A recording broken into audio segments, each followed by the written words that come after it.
नमस्कार दोस्तों। तो आज हमें एक ऐसे बालाजी के दर्शन करने का मौका मिला जहां पर पानी में तैरते हैं पत्थर। जी हाँ, तो हम जा रहे हैं कालवा के बालाजी। तो हम जल्दी जल्दी पहुंच गए। राजस्थान एमपी बॉर्डर जो चौली बॉर्डर कहा जाता है, उसको पार करने के बाद हम पहुंच जाते हैं सोहत। सोहत को भी हमने जल्दी जल्दी पार किया और पहुँच जाते हैं पिड़ावा रोड। पिड़ावा रोड पर लगने के बाद हम पहुँच जाते हैं फिर से एक बार राजस्थान एमपी बॉर्डर। इसको भी हम जल्दी जल्दी पार करते हैं और पहुंच जाते हैं पिड़ावा। पिड़ावा को भी हमने जल्दी जल्दी पार करने की कोशिश की क्योंकि हमारे आगे आगे जा रहा था डेंजर वाहन।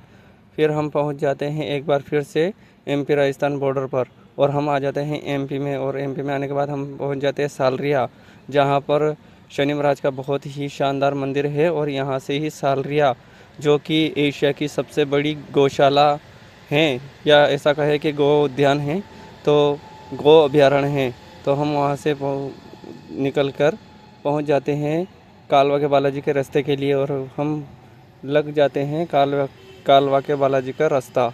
और फिर वहाँ से निकलते हैं, हम पहुँचते हैं एक गांव में, जहाँ से अच्छे मनोरम दृश्य वाली पहाड़ियों का रास्ता शुरू होता है। और हम इन पहाड़ियों के मनोरम दृश्यों को देखते हुए पहुंच जाते हैं आगे। और वहां से फिर थोड़ा और आगे जाने के बाद में हमें मिलती हैं ये घुमावदार पहाड़ियाँ। और घुमावदार पहाड़ियों को पार करने के बाद में हमें दिख जाता है ये एक गेट जो कि कालवा के बालाजी का प्रवेश द्वार है। तो आप भी कर लीजिए प्रवेश द्वार के दर्शन। और हम पहुंच गए हैं प्रवेश द्वार पर। प्रवेश द्वार से आगे जाने के बाद में हम पहुंच जाते हैं पार्किंग। और पार्किंग में पहुंचने के बाद में हम खड़ी करते हैं गाड़ी। हमारी गाड़ी खड़ी करने के बाद में हम निकल जाते हैं मुख्य द्वार की तरफ। और वहाँ से मुख्य द्वार के दर्शन करते हैं, जो श्री राम द्वार हैं। और श्री राम द्वार के दर्शन करने के बाद में पहुँच जाते हैं हम मुख्य मंदिर की तरफ। वहाँ से हम दर्शन करते हैं बालाजी के, और आप भी कर लीजिए बालाजी के दर्शन। और फिर वहाँ पर हवन कुंड में अगरबत्ती प्रज्वलित करने के बाद में हम आ जाते हैं वापस दर्शन के लिए। आप भी कीजिए बालाजी के दर्शन। फिर वहाँ से हम पहुँच जाते हैं परिक्रमा करने। हम जल्दी जल्दी एक परिक्रमा करते हैं और देखते हैं उन पत्थर को जिनको हम देखने के लिए आए थे। तो ये देखिए, आप भी पानी में तैर रहे हैं।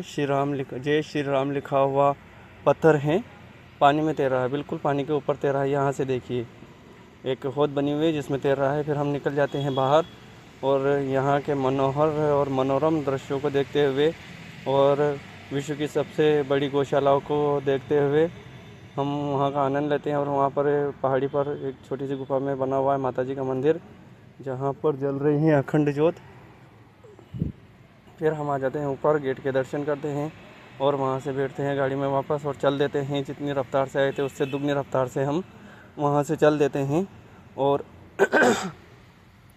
घूमते घूमते हम फिर से आ जाते हैं मुख्य रोड पर।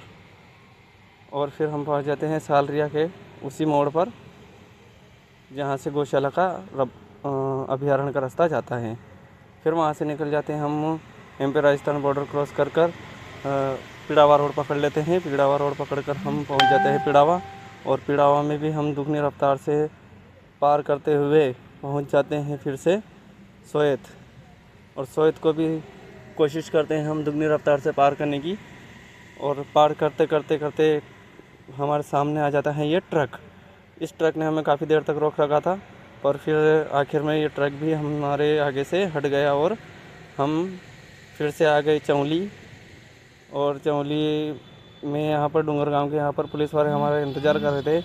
उनसे निकलने के बाद में हम बॉर्डर क्रॉस करते हैं।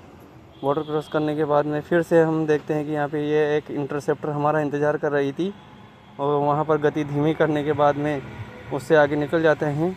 उससे आगे निकलने के बाद में हम पहुँच जाते हैं हमारे गाँव और यहाँ पर हमारी यात्रा ख़त्म होती है। धन्यवाद।